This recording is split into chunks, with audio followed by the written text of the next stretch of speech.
Good evening বন্ধুরা, প্রবাসী দেশ চ্যানেলের আর একটা ভিডিওতে সবাইকে স্বাগত। কি গো, আজ বিকেলবেলা একটু ফুলকপি সিঙ্গাড়া হবে নাকি? কলকাতার সিঙ্গাড়া। বাট কলকাতা সিঙ্গাড়া তো নয়ডাতে বসে পাওয়া মুশকিল, বাড়িতেই বানাতে হবে। আর আমি ভাবছি একটা হেলদি অপশন, মানে ময়দার নয়, আটা, আর বানাবো এয়ার ফ্রায়ারে। তাহলে চলো আমার রান্নাঘরে।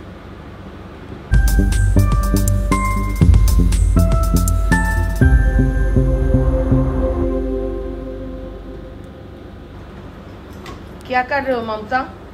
आटा लगा रहे। আমার মমতা রানী কিন্তু একদম আর কি রুটি পরোটায় স্পেশালিস্ট। ওর মতো রুটি পরোটা কেউ বানাতে পারবে না। বানাতে আমার যেটা লাগবে সেটা হচ্ছে ছোট ছোট করে আমি ফুলকপিটা কেটে নিয়েছি, আলুটাও ছোট ছোট করে কেটে নিয়েছি, কাঁচা লঙ্কা, কড়াইশুঁটি আছে, আর হিং, আর নুন মিষ্টি তো যেরকম লাগবে। আর সাদা তেলে তরকারিটা বানাবো। আর আটাটাও আমি মেখে নিয়েছি, আটার ডোটা মেখে রাখা হয়েছে। এটা আমার মমতা রানী মেখে দিয়ে গেছে। কড়াটা চাপিয়ে নিলাম। এবারে এর মধ্যে একটু তেল দিয়ে দেবো। এটাও কিন্তু আমি খুব অল্প তেলেই করব। তেলটা একটু গরম হয়ে গেলে আমি এর মধ্যে দেবো একটু জিরে ফোড়ন,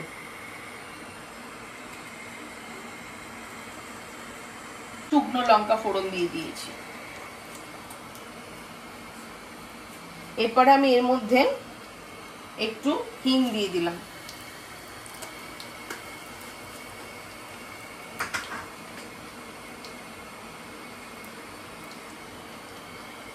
হিংটা একটু গরম হলে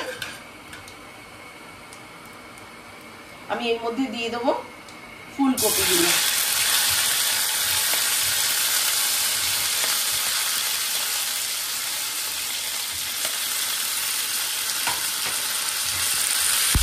কপিটা একটু ভাজা ভাজা হয়ে গেলে আমি এবারে এর মধ্যে আলুটা দিয়ে দেবো।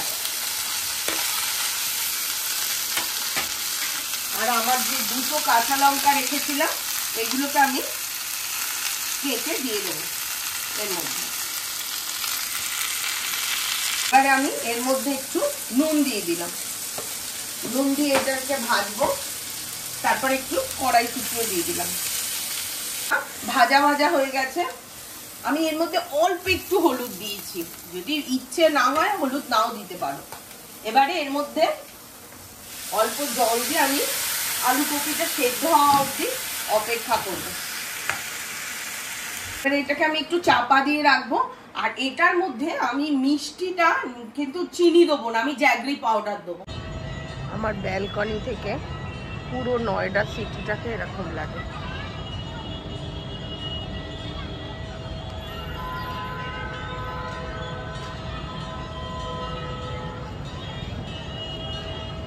আমি এটার মধ্যে কয়েকটা কিশমিশও দিয়ে দিলাম। সিঙ্গাড়ার সাথে আমি যে চাটনিটা বানাবো সেটা খেজুর আর তেঁতুল দিয়ে। খেজুর আর তেঁতুলটাকে জলে ভিজিয়ে নিয়ে একটু ফুটিয়ে নেবো। কোনো রকম চিনি বা জ্যাগরি পাউডার কিচ্ছু দেবো না। এই খেজুরের যে মিষ্টিটা সেটাই এই চাটনিতে আসবে। আর তার মধ্যে দিয়ে দেবো এই চিলি ফ্লেক্সটা আর একটু জিরের গুঁড়ো। বাস, তাহলেই রেডি হয়ে যাবে আমার তেঁতুল আর খেজুরের চাটনি সিঙ্গাড়ার সাথে। আমার সিঙ্গাড়ার পুর রেডি, এদিকে চাটনিও রেডি হয়ে গেছে। এবার আমি সিঙ্গাড়াটা বানাবো। এরকম আটা থেকে ছোট ছোট লেচি করে নিয়েছি, ছোট ছোট লেচি কেটে নিয়েছি। এবার আমার সিঙ্গাড়ার পুর রেডি। এবার আমি সিঙ্গাড়াগুলো বানিয়ে নেব।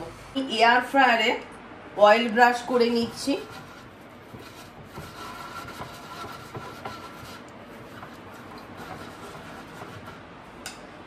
আর এটাকে আমি একটুখানি প্রি হিটে দিয়ে দিচ্ছি।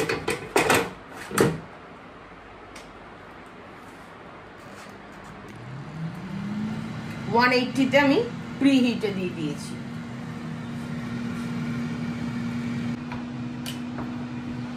তারপর এর মধ্যখান থেকে কেটে নিলাম। আর একটু বাটিতে জল রেখেছি, এই ধারগুলোতে একটু জল দিয়ে দিচ্ছি, দিয়ে এইভাবে মুড়ে নিচ্ছি।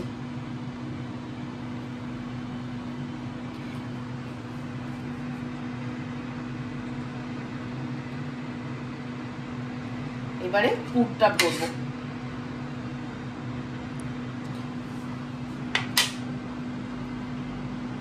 ভরে মুখটা বন্ধ করে দেবো।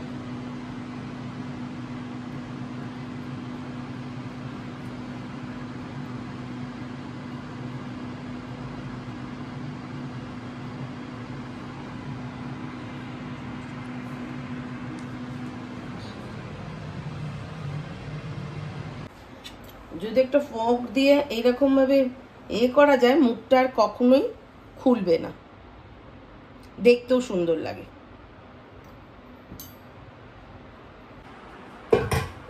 এর মধ্যে সিঙ্গারাগুলোকে দিয়ে আমি অয়েল ব্রাশ করে দেবো। খুব সাবধানে দেবে, কারণ এটা কিন্তু গরম হয়ে আছে।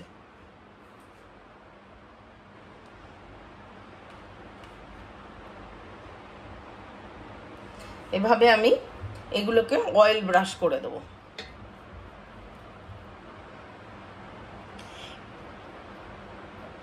এর এক্সেস অয়েলটা কিন্তু নিচে পড়ে যাবে, আমি হবার পর দেখাবো।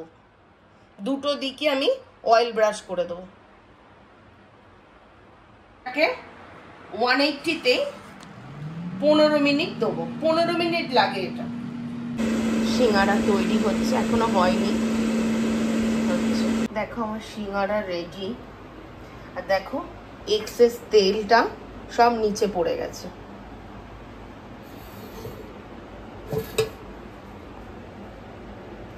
এক্সেস তেলগুলো সব নিচে পড়ে, খুব সামান্য তেল লাগে, খুবই সামান্য। আমার সিঙ্গারা চাটনি রেডি। আর ওই সিঙ্গারা করে আটাটা বেঁচে গিয়েছিল, আমি সেগুলো দিয়ে এয়ার ফ্রায়ারেই নিমকি বানিয়ে নেবো। এভাবে কেটে আমি এয়ার ফ্রায়ারে দিয়ে নিমকি বানিয়ে নেবো।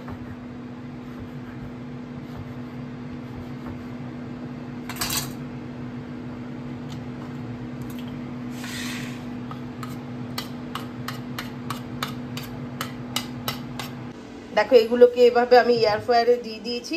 এর ওপর আমি একটু অয়েল ব্রাশ করে দেবো। এগুলো যে আটকে গেছে কোনো ভয় নেই, এগুলো যেই হয়ে যাবে না এগুলো সব খুলে যাবে।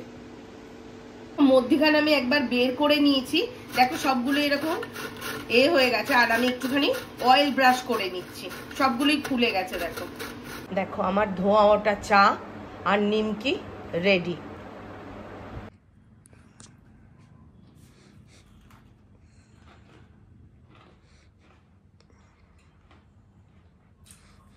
ভীষণ ভালো হয়েছে, ভীষণ।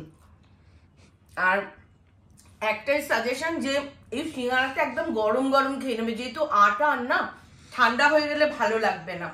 আর এখানে ময়নটা অনেকটাই কম দেয়া আছে, সেই জন্য মানে গরম গরম খেয়ে নিলে ভালো লাগবে খেতে। খুব হেলদি, প্লিজ সবাই বাড়িতে বানিও। আজকে ভিডিওটা এখানেই শেষ করছি। ভিডিওটা ভালো লাগলে please like, share and subscribe. নমস্কার।